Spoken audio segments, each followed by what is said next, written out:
নমস্কাৰ সবকে স্বাগতম। আমাৰ সবৰে এটা সপোন থাকে এপল আইফোন এটা ব্যৱহাৰ কৰিবলৈ। এই সপোনটো এতিয়া সবৰে পূৰণ হ'ব। কিয়নো এপলে এটা সস্তীয়া আইফোন লঞ্চ কৰিলে। কিমান দাম হয় আৰু ক'ত পোৱা যাব জানিবলৈ ভিডিঅ'টো চাই থাকক।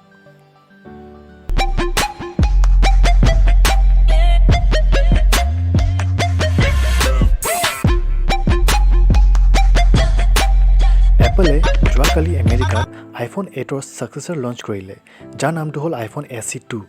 দামটো কথা পিছত পাতিম। প্ৰথমতে এই ফোনটোত কি পোৱা যাব জানি লওঁ। আইফোন SE 2 মোবাইলটোৰ ডিজাইন একেবাৰে আইফোন 8ৰ লগত একেই হয়। অকল পাৰ্থক্যটো হ'ল এপলৰ লগোটো অলপমান তললৈ আহি গ'ল। এতিয়া ডিছপ্লে কথা ক'ব গ'লে 4.7 ইঞ্চৰ IPS LCD ৰেটিনা ডিছপ্লে দিয়া গৈছে, যোনটো আমি আইফোন 8ত দেখি আহিছিলোঁ। ডিছপ্লেটোত ওপৰে তলে বেজেলছ বহুতে দেখা পোৱা গৈছে, যোনটো আজিকালি ফোনত এইবোৰ দেখা নাপাওঁ, কিয়নো ফুল ভিউ ডিছপ্লে জামানা চলি আছে। কিন্তু এপলক এইটো ডিছপ্লে দিয়াৰ কাৰণটো সোধাত এপলে ক'লে যে এইটো ডিজাইন ইহঁতৰ চবতছে বেছি বিক্ৰী হোৱা ডিজাইন এটা হয়, কিয়নো এই কম্পেক্ট ডিজাইনটোৰ কাৰণে, আৰু এইটো ওৱান হেণ্ড ইউজ কাৰণে চবতছে ভাল হয় এপলৰ মতে। প্ৰচেছৰটোৰ ফালে চাব গ'লে এইবাৰ A13 বায়নিক চিপছেট দিয়া গৈছে, যোনটো বৰ্তমান পৃথিৱীৰ চবতছে পাৱাৰফুল প্ৰচেছৰ হয় আৰু গেমিঙৰ কাৰণে চবতছে শ্ৰেষ্ঠ প্ৰচেছৰ হয়। গুৰুত্ব দিব যে A13 চিপছেটটো আইফোন 11 আৰু 11 Proটো দিয়া গৈছে, আৰু এই প্ৰচেছৰটোক কোনো এণ্ড্ৰইড ফোনৰ প্ৰচেছৰে বিট কৰিব নোৱাৰে। কেমেৰা ডিপাৰ্টমেণ্টত এপলে মেগাপিক্সেল গেম নেখেলে, যেনেকৈ এণ্ড্ৰইড ফোনবোৰে খেলে। 64 মেগাপিক্সেল, 48 মেগাপিক্সেল, 108 মেগাপিক্সেলৰ নাম লয়। এইটো ফোনত অকল এটা কেমেৰা দিয়া গৈছে আৰু 12 মেগাপিক্সেলৰ লেন্স লগোৱা আছে।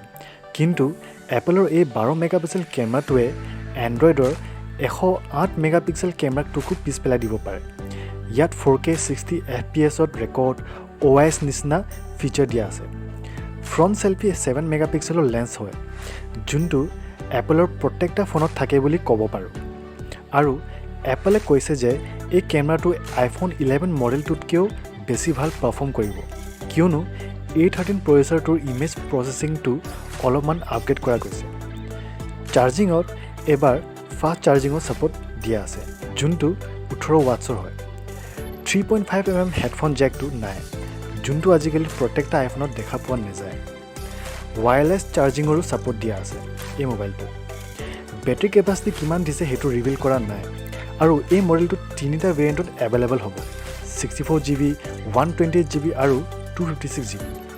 যোৱাকালি 15 এপ্ৰিলত এইটো আমেৰিকাত লঞ্চ কৰিলে $399, আৰু ভাৰতত বহুত সোনকালে দেখা পাম লকডাউন শেষ হোৱাৰ পাছতে। এতিয়া ডাঙৰ কুৱেশ্যনটো হ'ল ভাৰতত কিমান দাম হ'ব। ৰাফলি বেছ ভেৰিয়েণ্টটোৰ কাৰণে যদি কেলকুলেট কৰোঁ $399 29,000ৰ ওচৰা ওচৰিত আহে। কিন্তু এপলে বেছ ভেৰিয়েণ্টটোৰ কাৰণে ইণ্ডিয়ান প্ৰাইচটো ৰিভিল কৰিলে, আৰু দামটো হ'ল 42,500। এতিয়া এপলে জানে ইমান ডিফাৰেঞ্চ কিয় আমেৰিকান প্ৰাইচ আৰু ইণ্ডিয়ান প্ৰাইচৰ মাজত। GST বাঢ়িল বাৰু, কিন্তু 3,000-4,000ৰ ডিফাৰেঞ্চ থাকিলে বুজি পোৱা যায়, কিন্তু 12,500ৰ ডিফাৰেঞ্চটোৰ অৰ্থ নাই। আপুনি কি ভাবে যে 42,500ৰ এই মোবাইলটো ভাৰতৰ মানুহে কিনিবনে? কমেণ্ট কৰি নিশ্চয় জনাব। আশা কৰোঁ ভিডিঅ'টো চাই ভাল লাগিল। লাইক আৰু ছাবস্ক্ৰাইব কৰিব নাপাহৰিব। বাই।